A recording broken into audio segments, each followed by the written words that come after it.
Brian Stelter, I think, is one of the worst people on TV because he provides cover for them as this media reporter who's constantly, I'll tell you this, I've known Brian for a long time, not like I've known him well or anything, but it's amazing how he went from being a media reporter for the New York Times to the Fox News review show for CNN Sunday mornings. That's what he does. He watches Fox News and then he writes about it and does a show where he's like, Tucker Carlson had an opinion about waffles today. And it's like, dude, if I want to hear Tucker's opinion, I'll just ask him. He did a whole piece on the fact that Fox News personalities weren't admitting that they were getting the vaccinations. Like they weren't doing their vaccination selfies. Did you violate policy by speaking on this show that you got the vaccine? Well, I put it out there. I actually put my vaccination on social media because I'm very open with having MS and I'm someone that, should get the vaccine just for that very reason, that I have a compromised immune system. So I was out there and I put it on social media. And then, of course, he's like, well, there's no Fox personalities that are putting out their vaccination selfies. And I just was like, I did this 3 weeks ago. Am I not a Fox and Friends personality? You are, but it's bad for their narrative. So, well, we don't mean the meteorologist. The weather lady. No. We mean the pundits. Hannity. We want Hannity to do it. That was weird when he did that morale. It was like a browbeating or like a what would you call it? Like a morality where it's like, well, we Struggle got session? Yeah, like a guilt by like we got the thing. Where is everyone else getting it? Like a peer pressure. Well, and at the time when he talked about that, a lot of people weren't allowed to get the vaccination because there was a hierarchy because of Andrew Cuomo who could get the vaccination. So Stelter puts it out there on social media like, why aren't these Fox personalities going to get vaccinations? But at the time, we actually couldn't get them because we weren't a lot of them weren't of the age or... Wasn't it specifically, why aren't they posting vaccine selfies? Yes. What the... So I don't know if you're familiar with Freedom Tunes at all. No. So our friend Seamus, he has a channel on YouTube. He makes these little, he makes these, political cartoons. And one of them is a guy going to the doctor to get his vaccine. And the doctor is like, do you want to take the vaccine selfie? And he's like, no, I don't need a selfie. And he goes, okay. And then later on, COVID shows up at his house, like the actual virus. And he's like, I'm here to get you.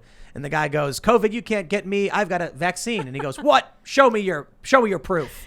And he shows him the vaccine card. And he goes, not that. I want to see your vaccine selfie. Everybody knows, so that was the play on CNN. My head is exploding. It's just ridiculous. If that's what you're bugging us about, not having a COVID vaccine, it's also a health issue. Health information. You don't necessarily have to put that out there at all. Why are you browbeating people for putting health information out there? They want to push the narrative that all of Fox News' viewers are anti-vaxxers or they are conspiracy theorists or QAnon or whatever the stuff, and it's not true. I have been at home broadcasting, in my spare bedroom and my house for over a year now. And when I went in and said, listen, I'm compromised, I probably should stay home, they were like, of course, you need to take care of your health. And, they've always been like that. It's really disappointing, I guess to say, creepy. If you watch CNN and you never watch Fox News, they probably think it's a bunch of people walking around in Klan hoods with COVID and other diseases and like no vaccines. And there's just like this hive of scum and villainy in New York City surrounded by gates that no one can get into or something. Cause like people got to realize that Fox News, the building you work out of particularly, is in New York under the rules of Cuomo and de Blasio. So certainly they're taking it seriously because they legally have to. Mm-hmm. What's the history of Fox? Do you guys know much about it? Like how it got started, when it got started? Roger Ailes. He was the mastermind behind Fox News, and he helped a lot of political people with their careers in politics. And he was the one who kind of decided with Rupert Murdoch that there needed to be a television station, cable news network that represented people that didn't feel that they were being represented. And so that was, I think, almost 25 years ago. It was like 95 or something. I'll have to do some research. I mean, this is my 18th year, so I think we're coming up on 25. So yeah. Murdoch had started Fox. Like Fox had been around for what, since the 80s or something?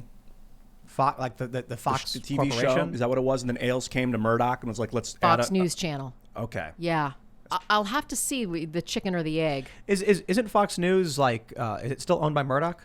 It's because it didn't go with Fox in the Disney deal, I guess. So it's like, No, we're our own separate entity now. how is it working at Fox News? I love it. I've been there, like I said, for 18 years. It's the best job I've ever had.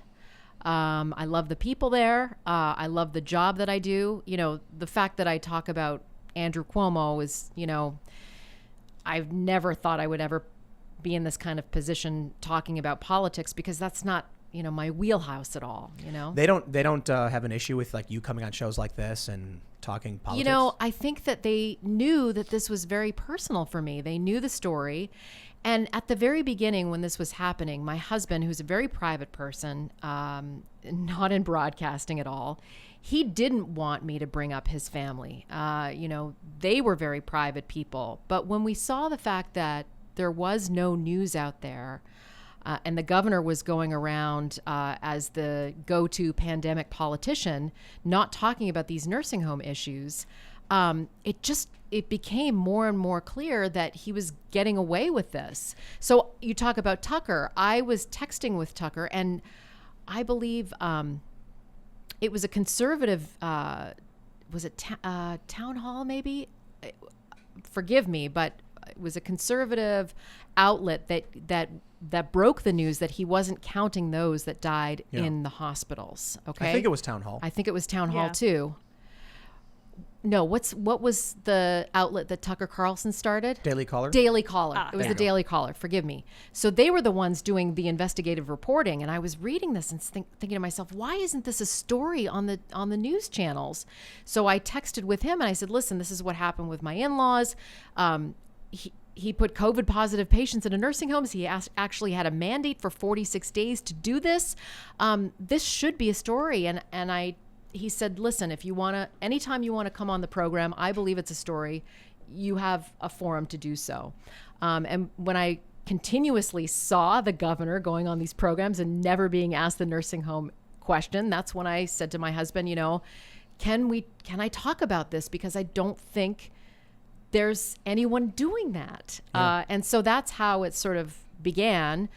And I haven't really stopped. I'd like to, but it's still, to this day, you know, he seems to be getting away with it. I think he's going to get away with it. It's very maybe sad. Maybe he won't get reelected, but I don't think he's going to get in trouble. But, you know, you don't think so? Yeah. What about the harassment? I started to think, you know, there are a lot of Democrats that don't like him. And so that's why when all the harassment stuff was coming out, I thought that's why they're jumping on this bandwagon, because the really criminal stuff is the nursing homes, but they can get behind the Me Too stuff because that's a little bit easier to digest, I guess, to go after the governor for the Me Too stuff. But I mean, there's 9 women now. He keeps going on and putting his foot in his mouth. There's an apparent impeachment process going on with Albany lawmakers, but I think it's a sham. So maybe you're right. But you know what? If it means that he is not reelected for a 4th term, then it was worth it. Something, I guess. But I don't expect any of these people to ever be held accountable. What if it was a Republican governor? What if it was a Ron DeSantis that put COVID positive patients into nursing homes, 9,000 of them? He covered up the numbers. He tried to sell a book for $4 million. You know, prison. Right? He'd be in an orange jumpsuit. I mean, probably not prison, but the media they would run for 6 months nonstop. It would be the top story on every single cable news channel.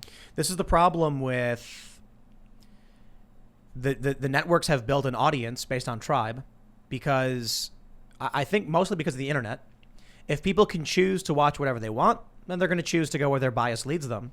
So CNN becomes the orange man bad network. Now everything they say has to be in line with one particular worldview. Their ratings are in the gutter and on fire because they've pigeonholed themselves. But I think they probably would have went under a long time ago if they didn't. Donald Trump allowed them to stay afloat for several years longer than they should have. People watch that network, or they used to, just to hear why Trump was bad, to prove to themselves that he was bad. Now that Trump is gone, What does CNN have to offer? I mean, they used to go and do reporting. They don't really do that so much anymore. I think they're trying to again, but.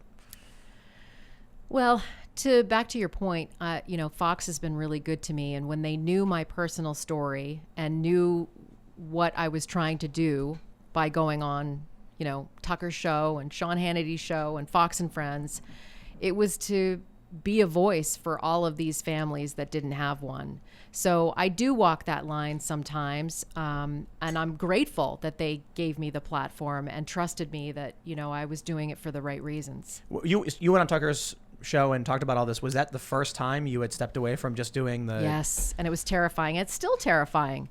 Yeah, it's kind of crazy. I mean, your whole persona on Fox is you walk outside, there's people there, and you're like, "How's it going? Welcome to New York." And yeah. you ask the kids what's it like in New York, and then here you are in this very serious political fight, all of a sudden on Tucker. I can be both of those people. I can still be the one that goes out there and has fun and, does the Kentucky Derby and Groundhog Day and write the Freddie the Frogcaster books for the kids. But I can also be a serious person that wants to, hold the governor's feet to the fire and try to make him accountable for something that he did wrong and that cost the lives of thousands. Now everybody wants to know. Is Tucker a nice guy? He's a lovely, wonderful guy. Yeah, he's a good friend. He really is. Thanks for checking out this clip from the Timcast IRL podcast. If you want to see the full show, come back to this channel, youtube.com/TimcastIRL, Monday through Friday at 8 p.m., where you can leave comments and super chat, and we actually will read your comments on the show. Don't forget to like, share, subscribe. And if you want exclusive members-only content, segments you can't get anywhere else, go to timcast.com, become a member, and we even have full bonus episodes. Thanks for hanging out, and we'll see you all next time.